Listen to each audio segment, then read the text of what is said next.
It's been a really huge day in the Mueller investigation.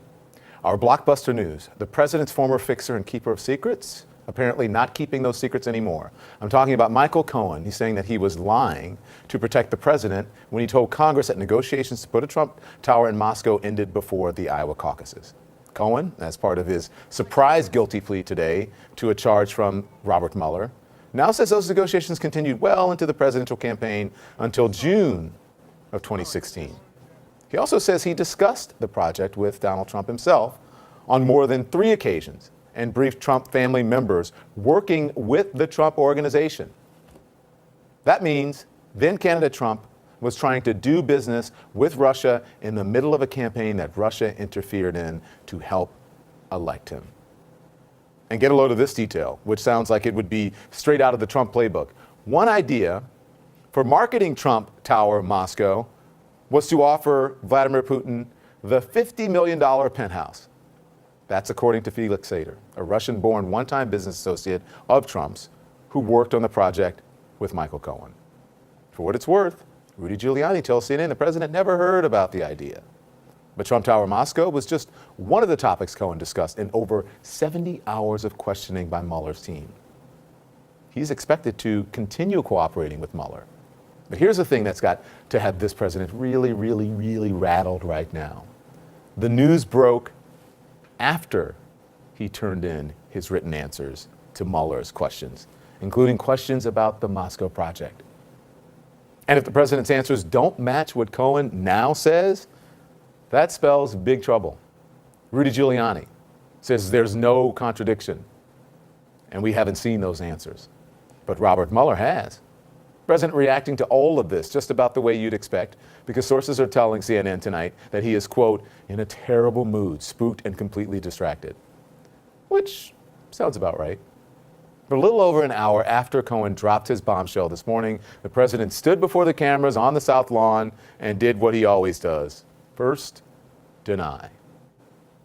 He's trying to get a much lesser prison sentence by making up a story. So very simply, Michael Cohen is lying, and he's trying to get a reduced sentence for things that have nothing to do with me.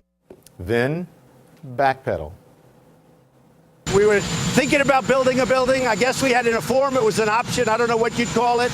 I decided ultimately not to do it. And then there's a formula here. And then make excuses.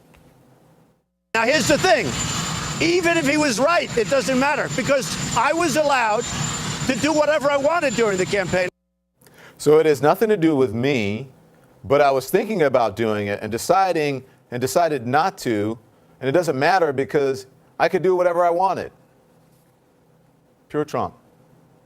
You know what else is pure Trump? Lying. So Michael Cohen has made many statements to the House, as I understand it, and the Senate. He put out a statement talking about a project which was essentially, I guess, more or less of an option that we were looking at in Moscow. Everybody knew about it. It was written about in newspapers. It was a well-known project. So he's lying about a project that everybody knew about. This deal was a very public deal. Everybody knows about this deal. So that is not true. The potential deal for Trump Tower Moscow never came to light until after Trump took office, long after the deal was canceled. CNN did some digging and found that the project was first mentioned briefly in an article in the New York Times in February 2017. But details were few and far between until Cohen testified on Capitol Hill in August of 2017. So, no, it was not a very public deal. And it certainly was not public while Donald Trump was running for president. And that is because Trump never mentioned it, despite question after question about any involvement with Russia. On July 26, 2016, he tweeted this: "For the record, I have 0 investments in Russia." And then the next day, he said this: "I have nothing to do with Russia. John, how many times do I have to say it? Are you a smart man? I have nothing to do with Russia. I have nothing to do with Russia." Not one word about the Trump Tower Moscow deal. In fact, he never mentioned it, not once. And all the times he was asked about Russia during the campaign, after he was elected, and after his inauguration. You said you have no investments in Russia, but do you owe any money to Russian individuals and institutions? No. Will I sell condos to Russians on occasion? Probably. I mean, I do that. I have a lot of condos. I don't have any deals with Russia.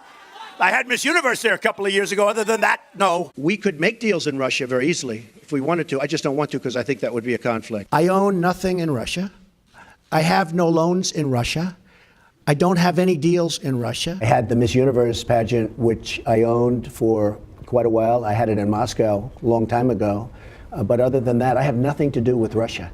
You're the one I don't have. I could, but I didn't because I think it would be a conflict. He said it right there. Listen to what happened when CBS's Norah O'Donnell asked then campaign chairman Paul Manafort about Russia back in 2016. So to be clear, Mr. Trump has no financial relationships with any Russian oligarchs. That's what he said. That's what I said. That's obviously what our position is.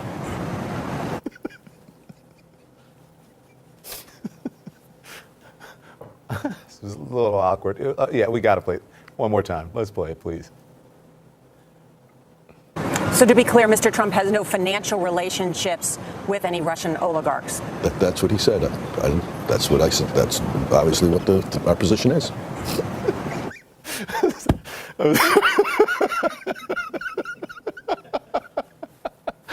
Oh, that was really, really awkward. I still have no idea what he said there, but doesn't that just sum all of this up, the whole day, just all of it?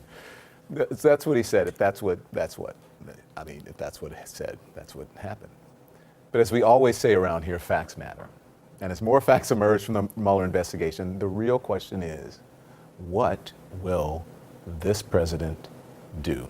What a huge news day you had yesterday. A big break for you and the team. It was a big news day, big bombshell, repercussions for the president. That's what we're going to get to right now. New questions for the president as he meets with world leaders in Argentina today. This summit comes on the heels, as C was just saying, of that Russia investigation bombshell, placing Trump at the center of an effort to build a tower in Moscow during his presidential campaign. The president's former lawyer, Michael Cohen, now admitting he lied about it to Congress to protect his boss. Our chief White House correspondent, John Carlo in Buenos Aires, with the president. Good morning, John. Good morning, George. With a whirlwind 2 days of diplomatic meetings just getting underway now here in Argentina, there is a new reality weighing on the Trump presidency. The president's longtime confidant, Michael Cohen, has spent 70 hours in interviews with special counsel Robert Mueller. As the president takes the world stage this morning here in Argentina, signing a new trade deal with Canada and Mexico and a high-stakes meeting to prevent a trade war with China, he's facing mounting troubles back home. Michael Cohen! President Trump's longtime fixer has now gone state's witness. Michael Cohen entering a plea agreement with special counsel Robert Mueller. It's a move with massive implications for the special counsel investigation and perhaps the Trump presidency. Cohen has admitted lying to Congress about working during the 2016 campaign to strike a deal to build a Trump tower in Moscow. And he says he was lying to protect his longtime boss, Donald Trump. As the president left the White House for Argentina, he lashed out at his former fixer. He's a weak person and not a very smart person. Very simply, Michael Cohen is lying, and he's trying to get a reduced sentence for things that have nothing to do with me. But at the same time, the president did not deny trying to pull together the Moscow deal, even as he was campaigning for president. When I run for president, that doesn't mean I'm not allowed to do business. I was doing a lot of different things when I was running. After I won, obviously, I don't do business. For more than 2 years, Trump has repeatedly insisted he has had no business ties with Russia. But zero. I mean, I will tell you right now, zero. I have nothing to do with Russia. But throughout his campaign and into his presidency, President Trump has talked about the need for the U.S. government to have closer ties with Russia. Wouldn't it be great if we actually got along with Russia? Wouldn't it be great? Is there anything wrong with it? He says he ditched the Moscow project in early 2016 before he clinched the Republican nomination. But he says he didn't have to. There would be nothing wrong if I did do it. I was running my business while I was campaigning. There was a good chance that I wouldn't have won, in which case I would have gone back into the business. And why should I lose lots of opportunities? And while the president was on Air Force One flying down here to Argentina, another surprise, he abruptly canceled his planned meeting with Vladimir Putin. He was going to meet with him right here, a very highly anticipated meeting, George, and the president said he was calling it off because of Russian aggression in Ukraine. Okay, John Carl, thanks very much. Bringing our chief legal analyst, Dan Abrams. We just saw in the piece there the president saying this had nothing to do with him. One of the reasons this plea is so important is because it does put the president right at the center of this effort. Right, and the question becomes why, right? We talked about this before, this idea that this is a piece in the puzzle. This isn't the proof of collusion. This isn't the smoking gun. But the question becomes, why did the president, if Cohen's telling the truth, want to move the date back from June to January? Why is that 6-month period so important? And the answer would be, if it's true, that he didn't want to be seen as talking to Russia during the period right when you got all the hacking. You've got the meeting with Don Jr. This is the heart of the contacts and the problems with the Russians is happening in June. And it gets another important thing that Mueller and reporters have uncovered now over the last year and a half. When it comes to Russia, whether the issue is contacts or building the Trump Tower in Moscow or the Attorney General talking to a Russian ambassador during the campaign, Don Jr. having this meeting, every single time it starts out with a lie. Then the lie is uncovered. Mueller's job is to find out why. Well, and also Mueller's job is to put them all together, right? Because you can't look at each one in isolation. You can't say to yourself, Flynn, what does Flynn's single lie tell us? That's not the question.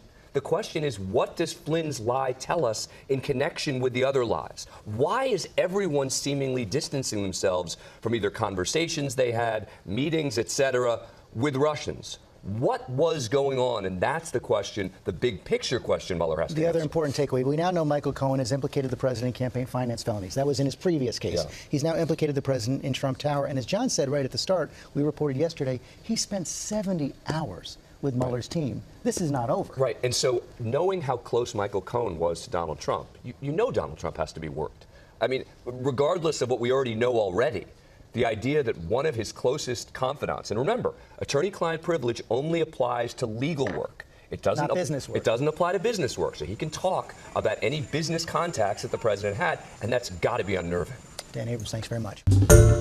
Hi, everyone. George Stephanopoulos here. Thanks for checking out the ABC News YouTube channel. If you'd like to get more videos, show highlights, and watch live event coverage, click on the right over here to subscribe to our channel. And don't forget to download the ABC News app for breaking news alerts. Thanks for watching.